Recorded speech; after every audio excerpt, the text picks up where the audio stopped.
Hello everyone, welcome back to Garden of GS and this session Drishti IAS UP PCS test number 5 and this is part number 2 और question number 31 से start करेंगे। इसमें होर्मुज जल डमरू मध्य के संदर्भ में बताना है क्या सही है। होर्मुज जो है आजकल बहुत चर्चा में रह रहा है। ये कहाँ है? ये है फारस की खाड़ी और यहाँ पर है होर्मुज स्ट्रेट और उसके बाद में ये है ओमान की खाड़ी। ठीक है, तो ये किसको जोड़ता है? फारस की खाड़ी और ओमान की खाड़ी को जोड़ता है। एकदम सही है। ये आपको पता है कि लोकेशन इधर ईरान है, इधर कौन सा कंट्री है? ओमान है यहाँ पे, और यहाँ पर यूएई है। ठीक है, इनके बीच में स्थित है और अभी ये बहुत ज़्यादा चर्चा में चल रहा है क्योंकि होर्मुज जल संधि आप जान ही रहे होंगे सारी न्यूज़ इसकी, तो इसमें टाइम नहीं वेस्ट करेंगे। यह ईरान और ओमान के बीच स्थित है। ठीक है, ईरान और ओमान के बीच बताया ना, इधर ईरान है पूरब में इसके और पश्चिम में ओमान है और यूएई भी है यहाँ पे, तो दोनों ही ऑप्शन ठीक हो जाएंगे इसके। नेक्स्ट क्वेश्चन है लिपुलेख दर्रे के संदर्भ में बताना है। यह भारत को तिब्बत से जोड़ता है। ठीक है, जो लिपुलेख दर्रा है वो ऐसे है, नेपाल, ये हो गया तिब्बत, तिब्बत मतलब चाइना की बात हो रही है, इधर नेपाल हो गया और ये हो गया इंडिया। लिपुलेख दर्रा यहीं पर है, तो ये ट्राई जंक्शन बनाता है तीनों के बीच में। तो ये उत्तराखंड में स्थित है। ठीक है, ये यहाँ पर उत्तराखंड में है भारत में, और ये बाकी तिब्बत और नेपाल के बीच में भी है। ठीक है, तो ये भारत को तिब्बत से जोड़ता है, एकदम सही है। उत्तराखंड में स्थित है, ये भी ठीक है। तो ये दोनों ही ऑप्शन सही हैं इसके। और लिपुलेख जो है काला पानी का विवाद चल रहा है भारत और नेपाल के बीच में, सीमा विवाद में रहा है ये बहुत ज़्यादा, तो लिपुलेख का नाम यहाँ पर बहुत ज़्यादा इस वजह से न्यूज़ में भी रहता है। तो दोनों ही ऑप्शन इसके ठीक है। नेक्स्ट क्वेश्चन है, ये कुछ दर्रे हैं और इनको बताना है कि कौन से स्टेट में है। नाथुला सिक्किम में है। ठीक है, जो नाथुला है ये सिक्किम में है। ठीक है, इसकी एक ट्रिक है नत्थु जलेबी लाया, तो जलेपला और नाथुला ये दोनों कहाँ पे हैं? सिक्किम में। और किससे लाया? तो सिक्का पे करके लेके आया। ठीक है, कॉइन्स को दिया तब उससे लेके आया जलेबी।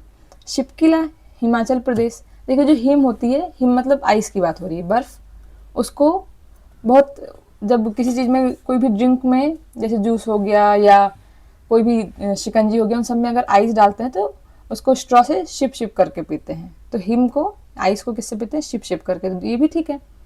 बोमदिला अरुणाचल प्रदेश, ये भी ठीक है। अरुण जो है वो बम से बहुत डरता है, तो बोमदिला। और जोजिला कहाँ है? लद्दाख में है, तो ये भी ठीक है कि ये चारों ही ऑप्शन क्या हो जाएंगे? सही हो जाएंगे। जल निकायों को उत्तर से दक्षिण बताना। देखिए ये चीज़ें आप जब भी क्वेश्चन इस तरह के पढ़ेंगे तो ये पहले आप ध्यान में रख लेंगे कि नॉर्थ टू साउथ बता रहा है, मतलब ऐसे हमें आना है, क्योंकि ऐसे क्वेश्चन में कई बार आता रहता हुआ क्वेश्चन भी हम सीक्वेंस गड़बड़ कर देते हैं। तो ये उत्तर से दक्षिण मतलब सबसे पहले नॉर्थ का बताना है। तो क्या है? बैरेंस सी, कैस्पियन, भूमध्य और लाल सागर। तो इन सब में सबसे उत्तर में कौन है? बैरेंस है। बैरेंस कहाँ पड़ता है? ये उधर है कनाडा के पास। ठीक है, तो ये बैरेंस सी सबसे पहला हो गया, ऑप्शन ए। अब देखिए ए जहाँ जहाँ है उसको रखे, बाकी हटा दीजिए, ऑप्शन 1 फर्स्ट में। ठीक है, फिर कैस्पियन सी, भूमध्य सागर। हाँ, कैस्पियन सी फिर ये पड़ जाता है जहाँ अजरबैजान वगैरह है, ये वहाँ पड़ जाता है, तो सेकंड नंबर पे 2 आ जाएगा। तो सेकंड नंबर पे 2, तो बाकी ऑप्शन भी काट दीजिए। फिर भूमध्य सागर, फिर लाल सागर। ठीक है, तो इसका ऑप्शन बी हो गया मलक्का। ये आप एटलस से देखेंगे, अभी मैं यहाँ पे बना के बता दूंगी तो फिर इतना क्लियर नहीं होगा। एटलस से आप जब देखेंगे तो ज़्यादा समझ में आएगा। वैसे देख लीजिए, देखिए ऊपर सबसे ऊपर यहाँ पे बैरेंस सी है कनाडा के पास। ठीक है, फिर कैस्पियन सी इधर आ जाएगा जहाँ पे रशिया और अजरबैजान, टर्की, ये सारे कंट्री हैं यहाँ पे। फिर भूमध्य सागर यहाँ पर आ जाएगा, फिर भूमध्य सागर को जोड़ती हुई स्वेज नहर है, फिर यहाँ पर है लाल सागर। ठीक है, तो ये क्रम आप समझ में आ गया। मलक्का जल डमरू मध्य के संदर्भ में बताना है। मलक्का कहाँ पर है? एक ये है मलाया प्रायद्वीप है। ठीक है, ऐसे करके यहीं पे सिंगापुर है और यहीं पर थाईलैंड है। ठीक है, और मलेशिया है यहाँ पे, ये सारे कंट्री इधर पड़ रहे हैं। और ये यहाँ पर इंडोनेशिया का आइलैंड है। ठीक, तो ये इसके बीच में स्थित है और ये आइलैंड कौन सा है? सुमात्रा। तो ये अंडमान, और यहीं पे अंडमान सागर है, क्योंकि अंडमान और निकोबार ये आइलैंड ऐसे ऐसे हैं। ठीक है, फैले हुए हैं। तो इस सी का अंडमान आइलैंड के ईस्ट वाला जो सी है ये है अंडमान सी, और इधर आ जाता है साउथ चाइना सी पूरा। तो ये किसको जोड़ता है? अंडमान सागर को दक्षिणी चीन सागर से जोड़ता है। एकदम सही है। ये इंडोनेशिया और मलेशिया के बीच में, देखिए ये हो गया इंडोनेशिया और यहाँ पर है मलेशिया, तो इंडोनेशिया और मलेशिया को जोड़ता है, तो ये भी ठीक है। मतलब इसके जो नॉर्थ में है वो है मलेशिया और साउथ में है इंडोनेशिया, तो ये दोनों भी ऑप्शन ठीक है। तो इसका आंसर क्या हो जाएगा? सी। नेक्स्ट क्वेश्चन, किन देशों की सीमा लाल सागर से लगती है? देखिए इस तरह में अगर ज़्यादा लगने वाली सीमा है तो आप पहले देख लीजिए किसकी नहीं लगती है, उससे भी आंसर क्लियर हो जाएगा। देखिए रेड सी है यहाँ पे, ये है अफ्रीका, हॉर्न ऑफ अफ्रीका हो गया, ठीक है, ये अरब पेनिनसुला हो गया ऐसे, ये फारस की खाड़ी हो गया, ये ईरान आ जाएगा यहाँ पे, ठीक है, इराक यहाँ पर है, तो इराक की नहीं लग रही है, आप इराक को हटा दीजिए ऑप्शन से, आपके दो ऑप्शन हट गए। अब बचा क्या? 1 2 दोनों में कॉमन है, मतलब सूडान और सऊदी अरब, ये दोनों तो कॉमन है। ये देखिए यहाँ पे ये सऊदी अरब है, ये वाला जो है सूडान हो गया, ठीक। अब जॉर्डन देखना है बस कि जॉर्डन जो है ये लगती है कि नहीं, अगर लगती है तो ऑप्शन बी, नहीं लगती है तो ऑप्शन ए।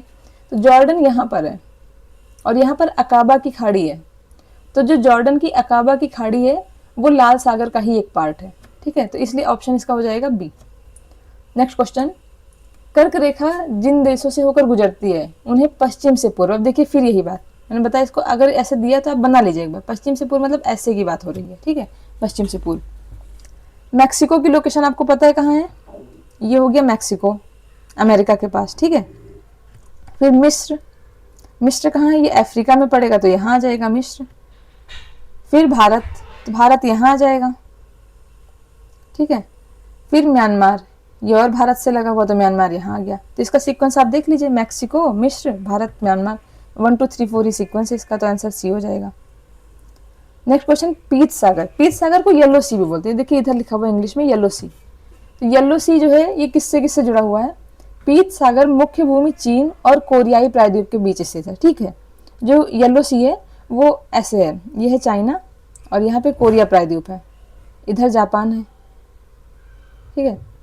तो ये येलो सी ये वाला पार्ट है, ये जो आपको दिख रहा है ये, तो इसमें क्या हो गया? चाइना हो गया और कोरियाई प्रायद्वीप का जो नॉर्थ कोरिया और साउथ कोरिया है इसके बीच स्थित है, तो ठीक है ये ऑप्शन। पीत सागर पूर्वी चीन सागर के दक्षिण में स्थित है ना, देखिए ये वाला हो गया जापान सी, ये फिर ये येलो सी हो गया जिसको पीत सागर बोलते हैं, फिर ईस्ट चाइना सी हो गया, फिर साउथ चाइना सी हो गया। तो ये पूर्वी चीन सागर जो ईस्ट चाइना सी है इसके उत्तर में है, ना कि दक्षिण में, तो ये ऑप्शन गलत हो गया, जिसका आंसर क्या हो जाएगा? Only 1, option D. Next question, Suez नहर के संदर्भ में बताना है कि 1969 में उद्घाटित स्वेज नहर का स्वामित्व मिस्र की सरकार के पास है, ठीक है। मिस्र है, ये पड़ता है अफ्रीका, ऐसे है, यहाँ हो गया, और ये ऐसे सिनाई प्रायद्वीप है, ये भी मिस्र का ही पार्ट है, ठीक है। फिर यहाँ पे गाजा पट्टी वगैरह आ जाती है, तो यहीं पे स्वेज नहर बनी है, तो इधर भी मिस्र है और इधर भी, ई फॉर इजिप्ट, ठीक है, मिस्र, तो इन दोनों तरफ इस मिस्र है। तो अभी जब मिस्र से ही गुजर रही है तो इसका सरकार तो मिस्र की सरकार के पास, स्वामित्व तो मिस्र की सरकार के पास रहेगा ही, तो ऑप्शन ए ठीक है।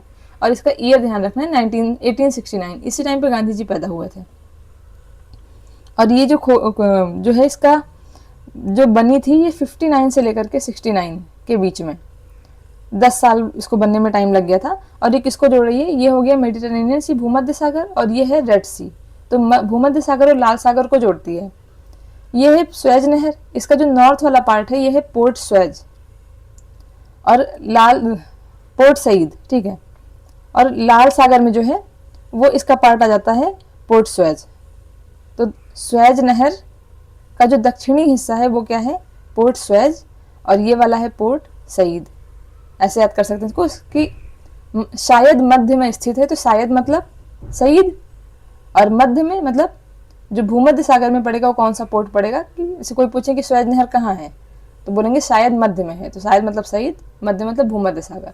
बाकी जो बचा वो पोर्ट स्वेज हो गया, कि श्वेत रंग को लाल रंग में बदल दिया। तो ये ऑप्शन हो जाएगा ठीक है ये भी, तो 39 का हो जाएगा बी। अब देखिए इस तरह के ऑप्शन जब 1 और 2 दोनों सही होते हैं तो ऑप्शन मोस्टली सी होता है, लेकिन यहाँ पे कौन सा है? बी। राजधानी बताना है पूरब से पश्चिम। अब पूरब से पश्चिम मतलब ऐसे जाना है। पहले देख लेते हैं कौन सी किसकी राजधानी है, इससे क्लियर हो जाएगा। जो हेलसिंकी है ये है फिनलैंड की, रेजविक है आइसलैंड की, ओस्लो पता होगा आपको नॉर्वे की है, और स्टॉकहोम, जो स्टॉकहोम कन्वेंशन बहुत फेमस 1972 में हुआ था, ये है स्वीडन की। तो स्वीट का स्टॉक लगा लेते हैं, तो इसलिए स्वीडन हो गई। ओस्लो, ओस गिर रही है क्या? नो नो, नो वे, नहीं। आइसलैंड, रेकजाविक की आइस होती है जब मान लो आइस पिघलने लगी है, तो क्या बोल रहे हैं, अभी रुक जाओ, आइस पिघल रही है। हेलसिंकी, देखिए फिनलैंड को याद करेंगे फिश से, और एक फिश होती है हिल्सा फिश, तो फिश कौन सी, हिल्सा फिश। अब देखिए इनका कंट्री ही देख लीजिए आप, सीक्वेंस से समझ में आ जाएगा। पहले पड़ता है फिनलैंड, तो हो जाएगी हेलसिंकी, मतलब ऑप्शन 2। देखिए वहाँ ऑप्शन 2 सबसे पहले किस में है, ऑप्शन वैसे ही आपका आंसर आ गया, लेकिन फिर भी देख लेते हैं। उसके बाद पड़ता है स्वीडन, ये ऐसे है, नॉर्वे, स्वीडन, फिनलैंड, और यहाँ पे आइसलैंड, तो इनकी कैपिटल भी उसी तरह से हो जाएगी, तो ऑप्शन हो जाएगा सी। नेक्स्ट क्वेश्चन, उत्तर प्रदेश के पटना पक्षी अभ्यारण्य, ये पटना पक्षी अभ्यारण्य कहाँ है, एटा जिले में है उत्तर प्रदेश के, तो ये क्या हो जाएगा, ऑप्शन एटा जिले में स्थित, ठीक है। उत्तर प्रदेश का 11वां रामसर स्थल बन गया है, ये भी एकदम ठीक है। ये आपको ये रटने वाली चीज है, बट ध्यान रखना है 11वां रामसर स्थल है। तो जैसे क्या होता है कि भगवान को अगर पटाना होता है, तो पटाना मतलब अपनी बात मनवाना, तो उसके लिए 11 रुपए का प्रसाद चढ़ाते हैं, ठीक है। या किसी को भी पटाना होता है तो पहले 11 रुपए का जाके प्रसाद चढ़ाते हैं, तो 11वां, ऑप्शन सी। उत्तर प्रदेश में सारस जनगणना के संदर्भ में बताना है। सारस क्रेन उत्तर प्रदेश का राजकीय पक्षी है, ठीक है। ये आपको पता भी होगा, और नहीं पता है तो इसको ध्यान रख लीजिए, ये नहीं भूलना है। नवीनतम जनगणना में इटावा में सारस क्रेनों की सर्वाधिक संख्या दर्ज की गई, ये भी एकदम ठीक है। इटावा को कैसे याद रख सकते हैं, जो हमारे पूर्व मुख्यमंत्री जी हैं वो कहाँ के, इटावा के, तो इटावा में सारस क्रेन, ठीक है। सारस जनगणना वर्ष में केवल एक बार नहीं, ये 2 बार आयोजित की जाती है, एक बार ग्रीष्म ऋतु में और दूसरी बार शीत ऋतु में, तभी पता चलता है एक्चुअल कि कौन से सीजन में इनकी जो है जनसंख्या बढ़ी है। तो ऑप्शन ये गलत हो जाएगा, इसका आंसर ए। नेक्स्ट क्वेश्चन है, चौधरी चरण सिंह विश्वविद्यालय मेरठ भारत का पहला AI सक्षम विश्वविद्यालय पायलट बन गया, ठीक है। ये बड़ी उपलब्धि रही है मेरठ की, क्योंकि चौधरी चरण सिंह विश्वविद्यालय जो है वो इस वजह से ऑल इंडिया लेवल पे फेमस हो गया।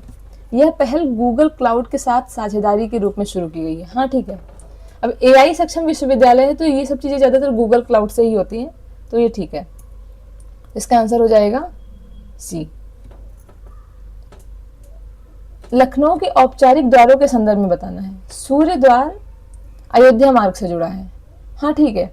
जो अयोध्या है श्री राम की जो नगरी है, मतलब श्री राम का जो वंश है वो सूर्यवंशी होते थे वो, तो ये क्या हो जाएंगे, इसी वजह से इसका नाम क्या रखा गया है, सूर्य द्वार, अयोध्या मार्ग से, ठीक है। कृष्ण द्वार मथुरा मार्ग से जुड़ा हुआ है, आप जान ही रहे मथुरा मतलब कृष्ण जी की नगरी, तो कृष्ण मार्ग, ठीक है। तो ये दोनों ही ऑप्शन ठीक है। और अन्य द्वार और भी है, जैसे संगम द्वार है, नंदी द्वार है, शौर्य द्वार है, इस तरह के भी और भी कई द्वार हैं। उत्तर प्रदेश के बुनियादी ढांचा रोडमैप के संबंध में बताना है। उत्तर प्रदेश की योजना 5 अंतर्राष्ट्रीय हवाई अड्डों सहित 24 हवाई अड्डों को विकसित करना है, ठीक है। उत्तर प्रदेश में 24 हवाई अड्डों को विकसित करने की योजना है, जिसमें से 5 जो है वो अंतर्राष्ट्रीय रहेंगे, तो ये ठीक है। उत्तर प्रदेश में वर्तमान में 22 एक्सप्रेस वे हैं, ये भी ठीक है। अभी आपने क्या क्या डेटा याद कर लिया, 22 एक्सप्रेस वे हो गए, 5 अंतर्राष्ट्रीय हवाई अड्डों सहित 24 हवाई अड्डे हो गए। 11वां रामसर स्थल कौन सा बना है, पटना, ठीक है। और सारस का आपने पढ़ा कि साल में 2 बार इसकी गणना होती है, तो इसका आंसर क्या हो जाएगा, सी, दोनों ही सही है। भारतीय संविधान की संघीय और एकात्मक विशेषताओं के संदर्भ में बताना है कि कौन सा सही है। भारत का संविधान दोहरी राज्य व्यवस्था और केंद्र तथा राज्यों के बीच शक्तियों के विभाजन का प्रावधान करता है, ठीक है। जो संविधान है उसमें दोहरी राज्य व्यवस्था तो वही है, केंद्र की अलग है और राज्य की अलग है, और उनके बीच शक्तियों का विभाजन भी बताता है। जो 7वीं अनुसूची है उसमें 3 तरह की सूचियां हैं, केंद्र सूची, राज्य सूची और समवर्ती सूची, तो वो शक्तियों का विभाजन ही है। भारत में राज्यों को संघ से अलग होने का अधिकार है, क्या है? क्या उत्तर प्रदेश चाहे तो भारत से अलग हो सकता है? बिल्कुल भी नहीं, तो ये ऑप्शन गलत है, क्योंकि कोई समझौते से नहीं बने हैं जो अलग हो जाए। तो ऑप्शन इसका हो जाएगा ओनली 1। भारत के संसदीय और अध्यक्षात्मक रूप के संदर्भ में बताना है। अब देखिए इसमें मैं पहले क्लियर कर दूं, बहुत लोग को ये डाउट होगा कि होता क्या है। जैसे भारत में जो प्रणाली है वो संसदीय प्रणाली है। संसदीय का मतलब है कि जो हमारे यहाँ वैसे तो प्रथम नागरिक राष्ट्रपति माना जाता है, लेकिन जो वास्तविक शक्ति है वो है प्रधानमंत्री के पास। और प्रधानमंत्री कहाँ से आते हैं? संसद के दोनों सदन में से किसी के सदस्य होते हैं। तो इसीलिए संसदीय प्रणाली हो गई है कि जैसे हमारे यहाँ जो मंत्री परिषद है वो और मंत्री परिषद के मुखिया प्रधानमंत्री वो सब संसद से ही आते हैं। मतलब वो विधानसभा, विधानमंडल, विधायिका के भी सदस्य होते हैं, मतलब संसद के जो नियम बनाते हैं, और कार्यपालिका जो नियम को लागू करती है उनके भी वो सदस्य होते हैं। ठीक है, तो ये हो गई संसदीय प्रणाली।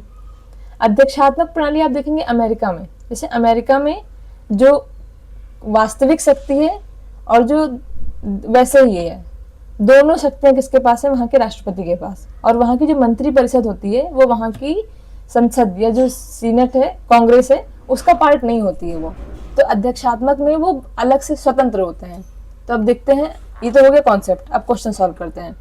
संसदीय प्रणाली में कार्यपालिका संसद के निम्न सदन के प्रति सामूहिक रूप से उत्तरदायी होती है। ठीक है, ये आपने देखा कि जो प्रधानमंत्री हैं या कोई भी मंत्री परिषद है, कार्यपालिका मतलब प्रधानमंत्री और मंत्री परिषद, वो जो है वो संसद के प्रति उत्तरदायी होती है। क्योंकि देखिए संसद सवाल पूछती है, लोकसभा और राज्यसभा में सवाल पूछे जाते हैं, उनका वो जवाब दे रहे होते हैं।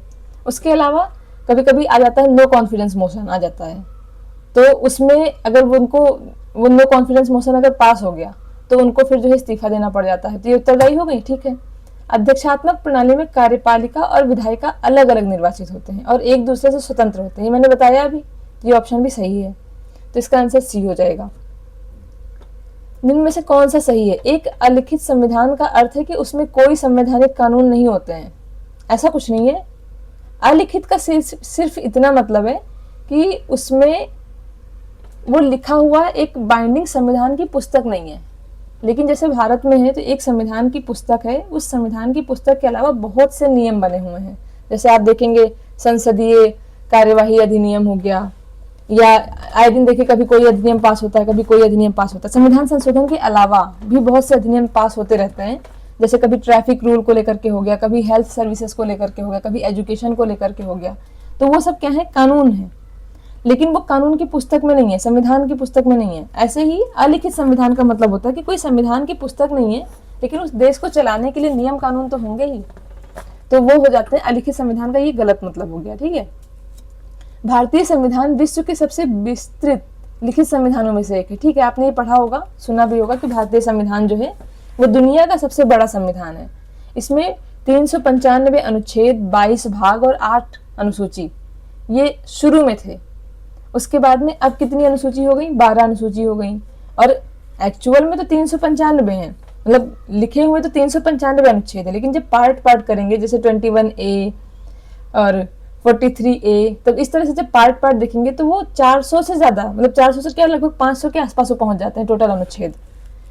तो ये एक लिखित संविधान अनिवार्य रूप से कठोर होता है ना, ऐसा कुछ नहीं है। देखिए जो अमेरिका का संविधान है वो भारत के कंपेयर में कठोर है, और भारत का संविधान भी लिखित ही है, अमेरिका का भी लिखित है। लेकिन भारत के संविधान अनिवार्य रूप से कठोर नहीं है, वो कठोर और उदार दोनों का मिश्रण है, लचीला संविधान है। कि कुछ चीजों में कठोरता है, जैसे मूल अधिकारों में संशोधन इतना आसानी से नहीं हो सकता है, लेकिन कुछ अनुच्छेद में बहुत जो है वो फ्लेक्सिबिलिटी है कि वो आराम से उनमें संशोधन हो सकता है, जैसे समय की मांग के अनुसार। जैसे आप देखिए नागरिकता संशोधन अधिनियम आ जाता है तो समय की मांग के अनुसार उसमें परिवर्तन हो जाता है, तो ये भी गलत हो गया। तो इसका केवल 2 सही है, इसका आंसर हो गया ए। भारतीय संविधान की प्रस्तावना के संदर्भ में कौन सा कथन सही है? संविधान का अधिकार भारत के लोगों से प्राप्त होता है। ठीक है, आप जब उद्देशिका पढ़ेंगे तो उसमें पहली जो लाइन है उसमें यही लिखा हुआ है, हम भारत के लोग। ठीक है, फिर आगे पूरा संविधान दिया हुआ है कि अंगीकृत, अधिनियमित और आत्मार्पित करते हैं, तो किसकी पावर है? भारत के लोगों की। तो ठीक है, समाजवादी और पंथ निरपेक्ष शब्द मूल प्रस्तावना का हिस्सा थे? नहीं, शुरू में समाजवादी और पंथ निरपेक्ष शब्द नहीं थे, ये बाद में कब जोड़े गए हैं? 42वां संविधान संशोधन हुआ है 1976 में, उसमें 3 शब्द जोड़े गए थे, एक तो था समाजवादी, एक था पंथ निरपेक्ष, और एक शब्द जोड़ा गया था अखंडता। तो एक बार यूपी में क्वेश्चन पूछा गया कि कितने शब्द जोड़े गए, तो एकता पहले था और उसमें जोड़ा गया और अखंडता। तो मूल शब्द तो 3 ही है, मतलब देखा जाए तो शब्द 4 हो गए, एक हो गया अखंडता, समाजवादी और पंथ निरपेक्ष। लेकिन जो मेन कॉन्सेप्ट वाले शब्द हैं वो तीन है। कौन से? समाजवादी, पंथ निरपेक्ष और अखंडता।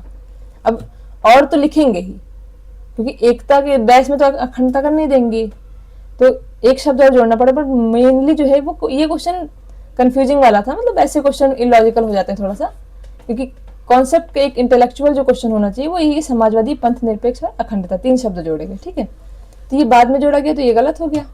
तो ऑप्शन ए, डी ऑप्शन सही हो जाएगा, ओनली वन। संविधान में नागरिकता के प्रावधान के संदर्भ में बताना है।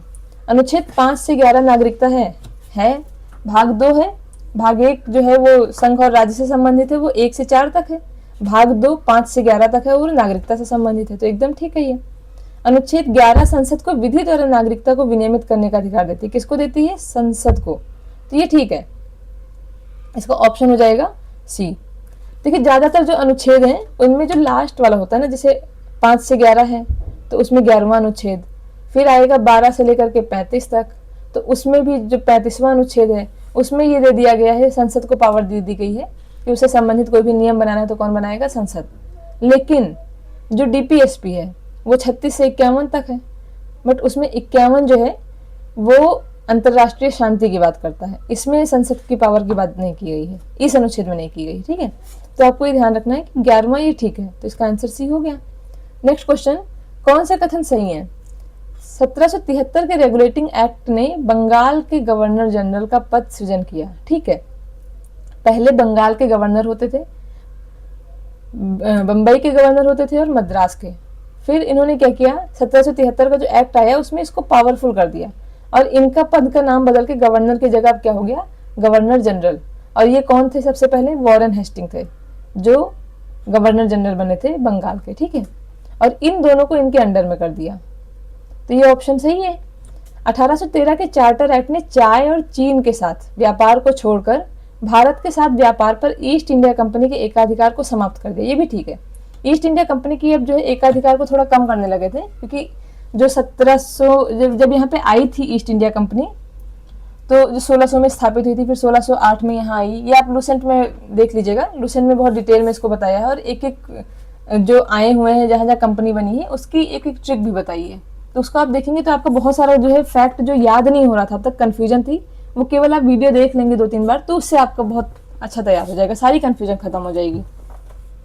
तो 1813 का जो चार्टर एक्ट था उसमें चाय और चीन के साथ इन्होंने व्यापार को छोड़ करके, मतलब इन दोनों पर एकाधिकार इनको मिला रहा, बाकी अब जो है वो केवल ईस्ट इंडिया कंपनी को पावर नहीं थी, बाकी इंग्लैंड की कंपनियां भी व्यापार कर सकती थी। ठीक है, फिर जब आता है 1833 का चार्टर, तो इन दोनों को भी खत्म कर दिया गया, मतलब अब किसी भी क्षेत्र में इंग्लैंड की कोई भी कंपनी व्यापार कर सकती थी। ठीक, तो ये ऑप्शन सी हो जाएगा। नेक्स्ट क्वेश्चन, भारत सरकार अधिनियम 1919 के संदर्भ में बताना है। इसको क्या और क्या बोलते हैं? Montagu Chelmsford. इसने प्रांतों में द्वैत शासन लागू किया। हाँ ठीक है, मॉन्टेग्यू चेम्सफोर्ड में ये हुआ था, और उसमें मॉन्टेग्यू और चेम्सफोर्ड में कौन क्या था? तो जैसे आता है मार्ले, मिंटो। अब देखिए, अगर कोई एक है भारत सचिव, ठीक है, तो वो है इंग्लैंड में, भारत में बनाया गया वायसराय, तो ये ऑब्वियस है कि ये लोग इसको ऊंचा मानेंगे क्योंकि ये इंग्लैंड में रह रहा है, इसको उससे थोड़ा कम, तो इन्होंने सब पहले किसका लिखा? मार्ले का नाम, फिर वायसराय मिंटो। ठीक ऐसे ही चेम्सफोर्ड, मॉन्टेग्यू चेम्सफोर्ड आया, तो उसमें जो मॉन्टेग्यू हैं वो वहाँ के सचिव थे, भारत सचिव, और चेम्सफोर्ड जो आया, चेम्सफोर्ड थे, ये थे भारत के गवर्नर, मतलब वायसराय। ठीक है, तो द्वैत शासन के तहत हस्तांतरित विषयों का प्रशासन विधानमंडल के प्रति उत्तरदायी मंत्रियों द्वारा किया जाता था, तो ये भी ठीक है। इसमें 2 तरह के विषयों को बांटा गया था। देखिए आप टेंशन मत लीजिए, मैं इसको अलग से पढ़ाऊंगी, जो इनके भारत शासन अधिनियम आए थे वो एक्ट अलग से पढ़ाऊंगी, क्योंकि उससे क्वेश्चन आता है, बहुत इंपॉर्टेंट है। तो द्वैत शासन के तहत इन्होंने क्या किया था, 2 तरह के विषयों को 2 भागों में बांटा था, एक आरक्षित था, एक हस्तांतरित था, क्योंकि ये था कि वायसराय का लोड बहुत ज्यादा बढ़ रहा था, तो उन्होंने सोचा कि जो जरूरी काम है वो मैं देखूं और बाकी काम मैं क्यों देखूं, बाकी काम दे देते हैं विधानमंडल को और उनके मंत्रियों को। ठीक है, तो उन्होंने जो आरक्षित विषय थे, जो कुछ रिजर्व कर लिया, तो वो 4-5 विषय थे, जैसे लैंड का विषय हो गया, भू राजस्व का हो गया, पुलिस हो गया, अंतर्राष्ट्रीय संबंध हो गया, वित्त व्यवस्था हो गई, इस तरह के जो बड़े बड़े विषय थे वो उन्होंने अपने पास रखे, जिसको आरक्षित या रिजर्व बोलेंगे। बाकी जो थे उसको ट्रांसफर कर दिया, तो हस्तांतरित हो गया, तो ये भी ठीक है। तो ऑप्शन सी हो जाएगा। भारत सरकार अधिनियम 1935 के संदर्भ में कौन सा कथन सही है? इसने प्रांतों में द्वैत शासन समाप्त कर दिया। हाँ, जो 1919 में शुरू हुआ द्वैत शासन वो इसने खत्म कर दिया और अभी केंद्र में द्वैत शासन लेके आए, तो ये ऑप्शन ठीक है। इससे प्रांतीय स्वायत्ता की शुरुआत हुई, तो ये भी ठीक है कि अब प्रांतीय स्वायत्ता जो है, प्रांतीय एक उत्तरदायी सरकार बन गई और निर्वाचित मंत्रालय के साथ काम करने लगा। इसने एक अखिल भारतीय संघ की स्थापना का प्रावधान किया, ये भी ठीक है, लेकिन ये कभी बन नहीं पाया था, बट प्रावधान था इसमें, क्योंकि जो देशी रियासतें थी उन्होंने शामिल होने से मना कर दिया था। तो ये ऑप्शन डी। प्रारूप समिति की अध्यक्षता डॉक्टर BR अम्बेडकर ने की थी, तो ये ठीक है? तो हाँ ठीक है, जो प्रारूप समिति थी वो आपको पता होगा कि ये 29 अगस्त 1947 को इसका गठन हुआ। 15 अगस्त को देश आजाद हो गया है, उसके बाद प्रारूप समिति का गठन हुआ, ये ध्यान रखना है, 29 अगस्त 1947 को, क्योंकि ये हमें यकीन नहीं होगा कि आज़ादी के बाद प्रारूप समिति बनी है, तो डेट जरूर ध्यान रखनी है। नेक्स्ट क्वेश्चन है, संघ संविधान समिति की अध्यक्षता जवाहरलाल नेहरू ने की थी, तो ये भी ठीक है। जो संघीय, देखिए बने थे प्रधानमंत्री, तो इसको ऐसे याद कर सकते हैं कि संघ की पावर किसके पास आ गई? प्रधानमंत्री के पास, तो उसकी अध्यक्षता इन्होंने की। प्रांतीय संविधान समिति की अध्यक्षता सरदार पटेल ने। अब देखिए इनको प्रांत को कैसे याद करेंगे? अब ऐसा तो नहीं कर सकते ना कि प्रधानमंत्री तो संघ संविधान और ये मुख्यमंत्री बन गए तो प्रांतीय ना, ये मुख्यमंत्री तो थे नहीं, ये क्या थे? गृह मंत्री। लेकिन इन्होंने जो बड़ा काम किया था वो देशी रियासतों को मिला करके राज्य बने, जब बहुत सारी देशी रियासतें मिली तो वो क्या बन गए? प्रांत बन गए। तो ये हो जाए, इसलिए इस ट्रिक से ऐसे याद कर लीजिए कि पटेल जी ने प्रांतीय संविधान समिति की अध्यक्षता की, ठीक है? तो ऑप्शन इसका हो जाएगा डी। नेक्स्ट क्वेश्चन, निम्न में से कौन सही है? संविधान सभा का गठन कैबिनेट मिशन योजना 1946 के तहत किया गया, क्या ये ठीक है? हाँ, कैबिनेट मिशन 1946 में भारत आया था और उसमें जो है संविधान सभा का गठन किया गया और इसे सार्वभौमिक वयस्क मताधिकार से नहीं चुना गया था, ये ध्यान रखना है। इनडायरेक्ट इलेक्शन हुए थे, लेकिन इनडायरेक्ट हुए थे कि 10 लाख की जनसंख्या पर एक मेंबर को चुना गया था। लेकिन ये किसने चुना था? जो विधानसभा में बैठे हुए लोग थे, विधानमंडल में, उन्होंने ही चुन लिया था, क्योंकि लोगों के पास अभी इतनी पावर, लोगों मतलब इतनी अवेयरनेस भी नहीं थी। और आज़ादी के बाद तो इलेक्शन की पावर, वोटिंग की पावर दे ही दी गई थी, लेकिन संविधान सभा के गठन के लिए ऐसा कुछ नहीं था। तो ध्यान रखना है कि निर्वाचन हुआ था, लेकिन कैसा निर्वाचन हुआ था? अप्रत्यक्ष निर्वाचन। तो ऑप्शन ए ठीक है। संविधान सभा के सदस्यों को लोगों द्वारा ना प्रत्यक्ष रूप से नहीं, अभी मैंने बताया अप्रत्यक्ष चुना गया था, मतलब किसने चुना था? विधानमंडल में बैठे हुए लोगों ने। तो ये ऑप्शन गलत हो गया। संविधान को 26 नवंबर 1949 को अपनाया गया, तो 26 नवंबर 1949 को अपनाया गया था, ध्यान रखना है। लागू कब हुआ है? 26 जनवरी 1950, क्योंकि देखिए लिखा हुआ है हम भारत के लोग, भारत को एक संपूर्ण प्रभुत्व संपन्न समाजवादी, ऐसा करके पूरी उद्देशिका है। और लास्ट में उसमें क्या लिखा हुआ है? आज दिनांक को एतद द्वारा, आज इस दिनांक को 26 नवंबर 1949 को अंगीकृत, अधिनियमित और आत्मार्पित करते हैं। तो ये ठीक है, अपनाया गया। इसका ऑप्शन 1 और 3 सही है। कथन कार्य बताना कि भारत की संविधान सभा सार्वभौमिक वयस्क मताधिकार के सिद्धांत पर आधारित नहीं थी, ठीक है। तो अभी मैंने बताया कि चुनाव कैसे हुआ था? अप्रत्यक्ष हुआ था, तो पूरी पब्लिक ने वोट नहीं दिया था। संविधान सभा के कुछ सदस्य प्रांतीय विधानसभाओं द्वारा अप्रत्यक्ष रूप से निर्वाचित किए गए थे, क्या ये ठीक है? तो हाँ, ये भी ठीक है। क्यों? मतलब इन्होंने बताया कि देखो दोनों स्टेटमेंट ठीक हो गए कि कुछ सदस्य जो थे वो प्रांतीय विधानसभा द्वारा अप्रत्यक्ष रूप से निर्वाचित, वही इसीलिए सार्वभौमिक वयस्क मताधिकार पर नहीं थी। तो ये दोनों व्याख्या भी कर रहा है कि सार्वभौमिक वयस्क मताधिकार पर निर्वाचित क्यों नहीं माना जाएगा? क्यों? क्योंकि विधानसभाओं द्वारा निर्वाचित किए गए थे। तो ऑप्शन डी। अनुच्छेद 21 ने शिक्षा को मूल अधिकार बनाया, ठीक है। 21A जो है ये कौन सा संविधान संशोधन था? 85वां संविधान संशोधन था, 85 संविधान संशोधन, और ये हुआ था 2002 में। और इसने क्या किया था? शिक्षा को मूल अधिकार बना दिया था। तो इसमें 2 आर्टिकल में संशोधन हुआ, एक तो हुआ 21A जोड़ा गया और दूसरा अनुच्छेद 45 में संशोधन हुआ और उसमें ये चीज जोड़ी गई कि 6 से और 14 साल के बच्चों तक को फ्री शिक्षा दी जाएगी, ठीक है। तो ऑप्शन ए ठीक है। अनुच्छेद 21A को 89वें संविधान संशोधन, ना 89वां नहीं था, कौन सा था? 85वां संविधान संशोधन 2002। तो ये एक सही है, ए सही है, आर गलत है, तो ऑप्शन हो जाएगा सी।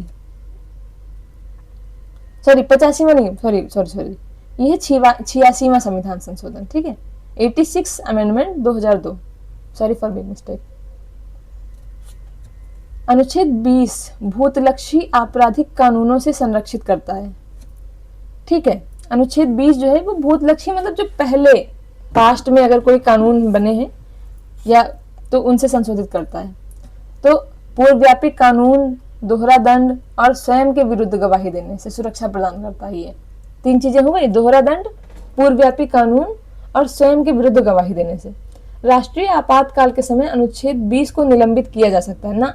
2 अनुच्छेद हैं, एक तो 20 और दूसरा अनुच्छेद 21। इन दोनों को इमरजेंसी के दौरान भी निलंबित नहीं किया जा सकता है। इसके संबंध में मैं पॉलिटी में पढ़ूंगी। वैसे 2 अनुच्छेद हैं, तो उन दोनों अनुच्छेद में एक में बताया गया है कि जैसे ही नेशनल इमरजेंसी लागू होगी बस सारे अनुच्छेद 19 जो है वो तत्काल प्रभाव से निलंबित हो जाएगा।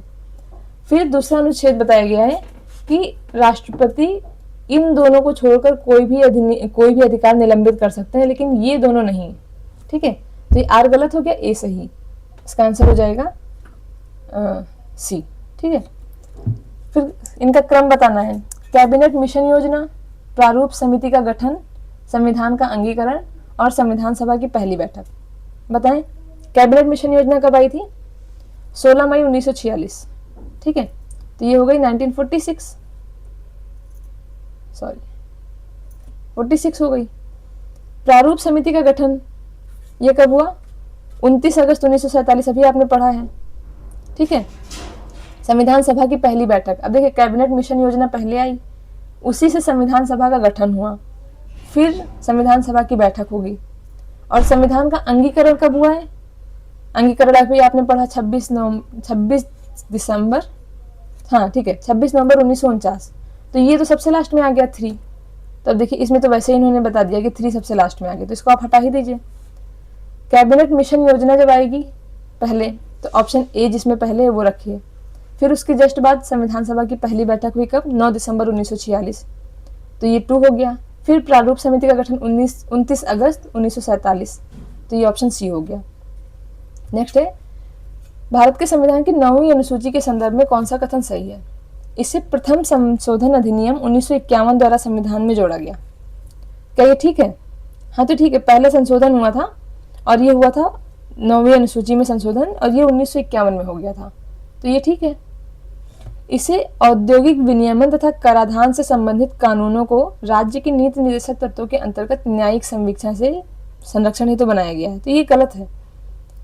ये उद्योग वगैरह की रक्षा के लिए नहीं है, बल्कि जमींदारी उन्मूलन और भूमि सुधार संबंधी कानून को बचाने के लिए किया गया था। ठीक है, 2007 के सर्वोच्च न्यायालय के एक निर्णय के अनुसार 24 अप्रैल 1973 के बाद 9वीं अनुसूची में जोड़े गए कानूनों की न्यायिक समीक्षा की जा सकती है अगर वह मूल ढांचे का उल्लंघन करते हैं, तो ये ठीक है। ये जो 2007 का केस था, ये केस बहुत इंपॉर्टेंट है। इस केस का नाम है IR कोहेलो वर्सेस तमिलनाडु राज्य। ठीक है, उसमें इन्होंने बोला कि ऐसे तो कोई भी जो है कानून अगर संविधान की नवी सूची में रख दिया गया तो उस पर फिर न्यायिक समीक्षा हो ही नहीं सकती है, तो सरकारें इसका फायदा उठाना शुरू कर देंगी। तो इन्होंने 2007 के इसमें बोला कि उसकी भी न्यायिक समीक्षा हो सकती है अगर वह बेसिक स्ट्रक्चर यानी मूल ढांचे का उल्लंघन करते हैं। मतलब सरकार जो है इससे अनावश्यक फायदा नहीं उठा सकती है, क्योंकि अब न्यायिक समीक्षा संभव है। तो ये ऑप्शन ठीक है, तो इसका आंसर क्या हो जाएगा? 1 और 3। नेक्स्ट क्वेश्चन, भारतीय संविधान की प्रस्तावना में दिए गए शब्द बताने हैं, क्रम बताना है इनका। तो देख लीजिए, एक बार रिवाइज कर लीजिए। हम भारत के लोग भारत को एक संपूर्ण प्रभुत्व संपन्न समाजवादी पंथ निरपेक्ष लोकतांत्रिक गणराज्य। तो इससे क्या हो जाएगा? सबसे पहले कौन सा आएगा? 5, हटा दीजिए बाकी 2। फिर आएगा 1, तो ये भी हटा दीजिए। आंसर क्या आ गया? आ गया आंसर। नेक्स्ट क्वेश्चन, कौन सा कहां से लिया गया है? देखिए, अमेरिका से लिया गया है मौलिक अधिकार, ब्रिटेन से संसदीय प्रणाली, आयरलैंड से DPSP राज्य की नीति निर्देशकता तो इसको बोलते हैं, और कनाडा से सशक्त केंद्र के साथ संघवाद। ठीक है, तो इसका आंसर क्या हो जाएगा? A का 4, बाकी दोनों हटा दीजिए। B का 1, इसको भी हटा दीजिए। Answer A। रिट और उनका अर्थ क्या है? देखिए, बंदी प्रत्यक्षीकरण होता है कि कोई भी व्यक्ति या पुलिस या कोई भी किसी को अनावश्यक रूप से गिरफ्तार नहीं कर सकता है। तो बंदी प्रत्यक्षीकरण अगर रिट दायर कर दी गई तो इसका मतलब है कि कोर्ट के सामने उस व्यक्ति को प्रस्तुत करना पड़ेगा। तो बंदी प्रत्यक्षीकरण मतलब को प्रस्तुत करना, ठीक है। परमादेश में देखिए आदेश शब्द अपने आप ही जुड़ा हुआ है, तो ये हो जाएगा आदेश, ठीक है। और इसमें आदेश देती है जो गवर्नमेंट कोर्ट है, वो आदेश देता है किसको, वो देता है अपने अधीनस्थ जो भी न्यायालय है उनको, और इसके अलावा बाकी किसी भी सार्वजनिक प्राधिकरण को, जैसे किसी विभाग को, सरकार के किसी विभाग को, किसी जिला अधिकारी को या किसी भी को, कि अगर वो अपने कानून का कर्तव्य पालन नहीं कर रहे हैं, जैसे कोई मान लीजिए किसी व्यक्ति का कोई काम नहीं हो रहा है, बहुत दिन से वो दौड़ रहा है, तो या कोई नियम है जिसको लागू करना था लेकिन उसको अभी लागू नहीं किया गया है, तो सुप्रीम कोर्ट क्या करता है, आदेश देता है किसको, सार्वजनिक प्राधिकरण को और न्यायालय को। तो एक ये रिट है जो सार्वजनिक प्राधिकरण और न्यायालय दोनों को जारी की जाती है, ठीक है। आदेश प्रस्तुत करना। प्रतिषेध को देखिए निषेध से आप जोड़ सकते हैं कि निषेध मतलब क्या होता है, किसी चीज को रोकना, तो ये हो गया रोकना। और रोकना का मतलब क्या है कि जैसे मान लीजिए कोई हाई कोर्ट है, वो अपने नीचे के जो न्यायालय हैं उनको, या सुप्रीम कोर्ट किसी हाई कोर्ट को क्या कर सकता है, रोक सकता है। कि मान लीजिए मामला है उत्तर प्रदेश का और वो इंसान जो रहने वाला था उसका कुछ संबंध है वहाँ तमिलनाडु के जज से, तो तमिलनाडु के जज अगर वो मामला देखने लगे तो वो उनको रोक देंगे कि नहीं ये आपके कार्य क्षेत्र से बाहर है, ये उत्तर प्रदेश के हाई कोर्ट का मामला है, ठीक है। तो ये हो गया रोकना। उत्प्रेषण क्या होता है, प्रमाणित करना। मान लीजिए रोकना था लेकिन पता नहीं चला तो रोक नहीं पाए और इन्होंने कोई आदेश दे दिया, तो ये क्या करते हैं उत्प्रेषण में कि इनको इसको प्रमाणित करेंगे और सूचित करेंगे कि उस आदेश को जो है रद्द किया जाता है। तो ये क्या करते हैं उत्प्रेषण में, अगर कोई चीज पास हो गई है तो प्रतिषेध पहले की बात है, काम होने के पहले की, कि रोक देना, और उत्प्रेषण उसके बाद की बात है, काम होने के बाद की, ठीक है। तो ये ऑप्शन इसका देख लीजिए, 3 और 4 का सही है सीक्वेंस, 3 और 4 का सीक्वेंस सही है, तो आंसर वैसे ही ए आ गया, 2 1 A2 और B1, ठीक है। नेक्स्ट है अनुच्छेद और विषय बताने हैं। आपको पता होगा अनुच्छेद 1 भारत अर्थात इंडिया राज्यों का संघ होगा, ठीक है।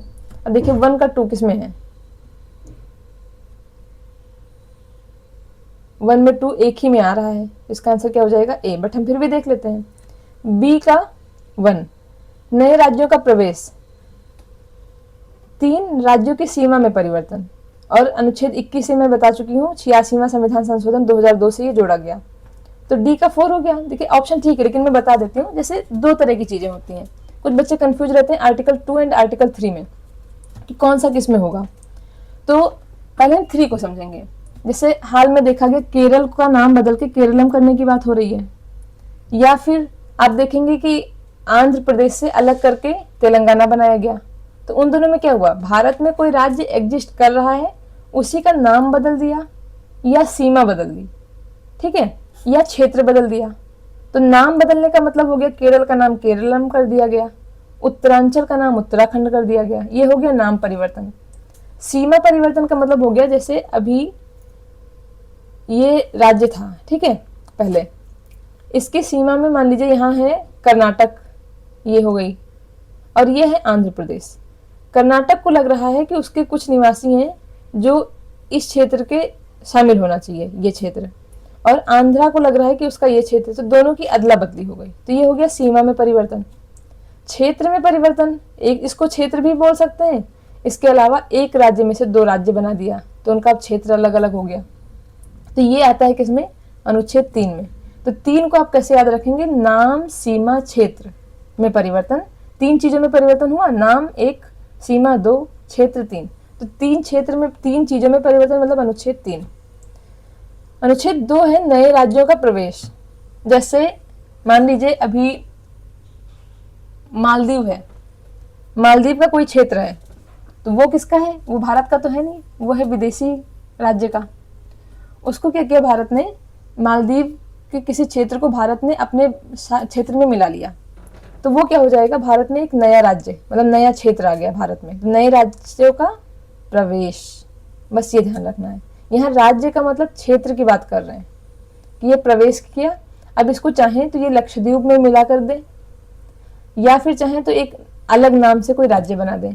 ये आपको दिखाई पड़ेगा सिक्किम में, कि सिक्किम में क्या हुआ, प्रवेश हुआ। पहले सिक्किम भारत का पार्ट नहीं था, फिर आया तो पहले यूटी बना और उसके बाद में फिर राज्य बन गया। तो अब क्लियर हो गया कि नए राज्य का प्रवेश का मतलब दो देशों से संबंधित हो गया, एक देश ए और एक देश इंडिया। ठीक है, तो इसमें दो का मतलब अनुच्छेद 2, और नाम सीमा क्षेत्र में 3 शब्द आए तो 3। बस आज के बाद अब नहीं भूलेंगे आप उसको। भारतीय संविधान में ये क्रम बताना है इसमें भी। नवसृजित भाग 4A के तहत मौलिक कर्तव्यों का समावेशन, ये आया है 1976। कौन सा संविधान संशोधन? 42वां। ठीक है, और ये किसके अनुशंसा पर आया था? तो एक स्वर्ण सिंह कमेटी थी, स्वर्ण सिंह समिति, उसकी अनुशंसा पर ही आया था। मौलिक कर्तव्यों को मौलिक कर्तव्यों को संविधान में शामिल किया गया था। और ये भाग 4A है, इसका अनुच्छेद है 51A से लेकर के और 51 बताएं के तक। और के फॉर क्या होता है? किड्स। और किड्स से ये ट्रिक क्या है कि जो बच्चों के लिए एजुकेशन की चीज जोड़ी गई, तो वो किड्स मतलब एजुकेशन, किड्स मतलब बच्चों की एजुकेशन, तो के फॉर किड्स। तो ये कहाँ से लेकर के? 51A से लेकर के और 51K तक है ये। ठीक है, तो ये ऑप्शन ठीक है। फिर नेक्स्ट है, संपत्ति के अधिकार को मौलिक अधिकार की सूची से हटाया गया और क्या बनाया गया? कानूनी अधिकार। ये है अनुच्छेद 300A। ठीक है, और ये कब आया? 44वां संविधान संशोधन 1978। 6 से 14 वर्ष की आयु के बच्चों के लिए शिक्षा का अधिकार, ये कब बना? मौलिक अधिकार कब बना? अनुच्छेद 21A। ये बना है 86वां संविधान संशोधन 2002। ठीक है, फिर है अनुच्छेद 15(5) को लागू करना तथा ताकि राज्य निजी शिक्षण संस्थानों में सामाजिक और शैक्षणिक रूप से पिछड़े वर्गों के लिए विशेष प्रावधान कर सके। ये आया था, ये अनुच्छेद 93 संविधान संशोधन में। ठीक है, तो इस तरह से आप देख लीजिए 42, 44, 86, 93, तो 1 2 3 4 का ही सीक्वेंस आ रहा है, तो 1 2 3 4 ए हो गया। 66 क्वेश्चन है, अनुच्छेद 22 का बताना है। अनुच्छेद 22 नागरिकों और गैर नागरिकों दोनों को मनमानी गिरफ्तारी और हिरासत से सुरक्षा प्रदान करता है। तो ये ठीक है, इसमें दोनों को दिया गया है अधिकार 22 में। और ये बोलते हैं कि अगर गिरफ्तारी की गई है तो 24 घंटे के भीतर मजिस्ट्रेट के सामने पेश करना होता है। और अगर मान लीजिए एक राज्य से दूसरे राज्य का मामला है, जैसे जम्मू कश्मीर से तमिलनाडु का, तो 24 घंटे के अंदर पहुंचा पाना आज के टाइम पे तो फिर भी थोड़ा आसान है, पहले तो काफी मुश्किल था। तो उसमें यात्रा के समय को छोड़कर 24 घंटे बोलते हैं। ठीक है, निवारक हिरासत कानून 3 महीने से अधिक की हिरासत को तब तक अधिकृत नहीं कर सकते जब तक कि कोई सलाहकार बोर्ड पर्याप्त कारण न बताए। ठीक है, मतलब अगर आपने राष्ट्रीय सुरक्षा से संबंधित मान लीजिए कोई खतरा है और किसी को गिरफ्तार कर लिया, तो मैक्सिमम 3 माह तक आप उसको कस्टडी में रख सकते हैं, न्यायिक हिरासत में रख सकते हैं। और 3 महीने के बाद भी अगर लग रहा है कि वो खतरा अभी भी टला नहीं है, वो व्यक्ति जो है वो समस्या का कारण बन सकता है, तो ऐसी स्थिति में एक सलाहकार बोर्ड होता है, वो क्या करता है, इस 3 माह के टाइम पीरियड को और भी एक्सटेंड कर सकता है। लेकिन अनावश्यक रूप से किसी की जो है न्यायिक हिरासत को 3 महीने से ज्यादा नहीं बढ़ाया जाएगा। ठीक है, न्यायिक हिरासत के तहत, निवारक हिरासत के तहत हिरासत में दिए गए व्यक्ति को हिरासत के सभी आधार जानने का पूर्ण अधिकार है ना, वो जान सकता है। लेकिन अगर राष्ट्रीय सुरक्षा से संबंधित कोई मैटर है जिस वजह से उसको हिरासत में लिया गया है और ये बोला जा रहा है कि जनहित के विरुद्ध अगर माना जाता है तो उनको रोक सकते हैं, तो नहीं, पूर्ण अधिकार नहीं है जानने का। हिरासत में लिए गए व्यक्ति को न्यायिक हिरासत के सभी मामलों में अपनी पसंद के कानूनी सलाहकार से परामर्श करने और अपने प्रतिरक्षण का अधिकार है। इसमें भी सेम यही चीज है कि हर मामले में ये गारंटी नहीं देता है संविधान, तो ये ऑप्शन भी गलत हो गया। तो ऑप्शन 1 और 2 ही सही है, तो इसका आंसर ए हो गया। राज्य के नीति निर्देशक तत्वों के संबंध में समाजवादी सिद्धांत बताना है। अनुच्छेद 38 का उद्देश्य आय और अवसर में असमानता को कम करना है। क्या ये ठीक है? तो हाँ ठीक है। अनुच्छेद 38 में बोला गया है कि आय और अवसर, मतलब उसमें राज्य जो है वो आय, स्थिति, सुविधा और अवसर में असमानता को कम करने के लिए सामाजिक, आर्थिक और राजनीतिक न्याय को बढ़ावा दे। ठीक है, तो सामाजिक, आर्थिक और राजनीतिक न्याय की बात कहाँ कर दी गई है? जो संविधान की उद्देशिका में की गई है वो यहाँ पर भी इम्प्लीमेंट होती है। ठीक, अनुच्छेद 43 उद्योगों के प्रबंधन में श्रमिकों की भागीदारी को बढ़ावा देता है ना। अनुच्छेद 43 जो था ये पहले से था और इसमें जीवन निर्वाह मजदूरी और कुटीर उद्योग, तो इसको तो ऐसे आप याद कर सकते थे कि 43 है, इसका जो संविधान का है वो कहाँ से 36 से लेकर के और 41 तक है, 51 तक, उसमें 3 एक ही बार आ रहा है, जो लास्ट में 3 आ रहा है 43 में, क्योंकि आगे वाले तो कॉमन रहेंगे ही। तो 3 को आप उद्योग से याद कर सकते हैं, लेकिन ये उद्योगों का प्रबंधन नहीं, कुटीर उद्योग, ठीक है। तो कुटीर उद्योग 3-4 लोग मिलकर के करते हैं, ठीक है। तो 3-4 लोग मिलकर के कुटीर उद्योग कर रहे हैं, तो 3 से उद्योग और 4 से आप कुटीर कर लीजिए इसको किसी भी तरह से, ठीक है। तो ये गलत हो गया। ये जो है उद्योगों के प्रबंधन में श्रमिकों की भागीदारी, ये संशोधन होकर के जोड़ा गया 43A में, ना कि 43 में, ठीक। तो ये ऑप्शन ओनली 1। मौलिक कर्तव्य के संदर्भ में बताना है कि 86 में संविधान संशोधन द्वारा 6 से 14 वर्ष की आयु के बच्चों को शिक्षा प्रदान करने का दायित्व किस पर जोड़ा गया है? माता पिता पर। हाँ तो ठीक है, ये जो जोड़ा गया है ये मूल कर्तव्य में जोड़ा गया, ठीक है, जिसमें के आया है, ठीक, के फॉर किड्स। मौलिक कर्तव्य उसी तरह न्यायालय द्वारा लागू किए जा सकते हैं जिस तरह मौलिक अधिकार न्यायालय लागू करता है। मौलिक कर्तव्य और नीति निर्देशक तत्व को न्यायालय लागू नहीं करता है।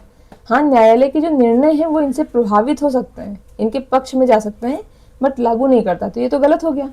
अब 86वें संविधान संशोधन मैंने बताया था कि एक तो 21A जोड़ा गया जो मौलिक अधिकार, अनुच्छेद 45 में संशोधन किया गया जो कि क्या है? नीति निर्देशक तत्व, और अनुच्छेद 51K, ये इसमें क्या है? 51A के, ठीक है, इसमें जो है मौलिक कर्तव्य में संशोधन किया गया है कि माता पिता का दायित्व है प्रत्येक बच्चे को शिक्षा प्रदान करना। इसका आंसर क्या हो जाएगा? ओनली 1। नेक्स्ट क्वेश्चन, सही युग में बताना है। 40 में ग्राम पंचायत ठीक है, 44 में समान नागरिक संहिता ठीक है, निःशुल्क विधिक सहायता नहीं है। 45 में भी क्या बताया था? 45 में शिक्षा है, तो ये गलत हो गया।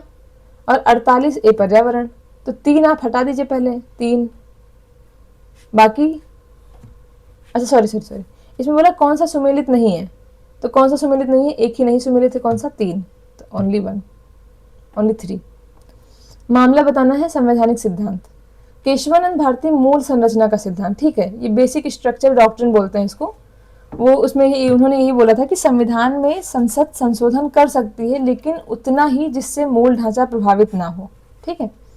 मिनर्वा मिल्स में सीमित संशोधन शक्ति दी गई, हाँ ये भी ठीक है। मिनर्वा मिल्स में ये बोला गया कि जो इसमें मूल अधिकार और मूल अधिकार में जो है एक सीमित शक्ति दी गई, डीपीएसपी और फंडामेंटल राइट, मतलब अनुच्छेद जो है भाग 3 और वर्सेज भाग 4, इसकी बात की गई कि इन दोनों में एक संतुलन बना करके रखा जाए। कि जैसे पहले था कि मूल अधिकार में कोई भी संशोधन हो सकता है, डीपीएसपी को कितना भी प्रभावित करे लेकिन हो सकता है, तो इसमें बोला गया कि नहीं, कोई भी संशोधन नहीं हो सकता, सिर्फ उतना ही संशोधन होगा कि जिससे जो डीपीएसपी है उसकी भी अपनी गरिमा बनी रहे। तो मिनर्वा मिल्स बहुत बड़ी चीज़ थी, किसके लिए?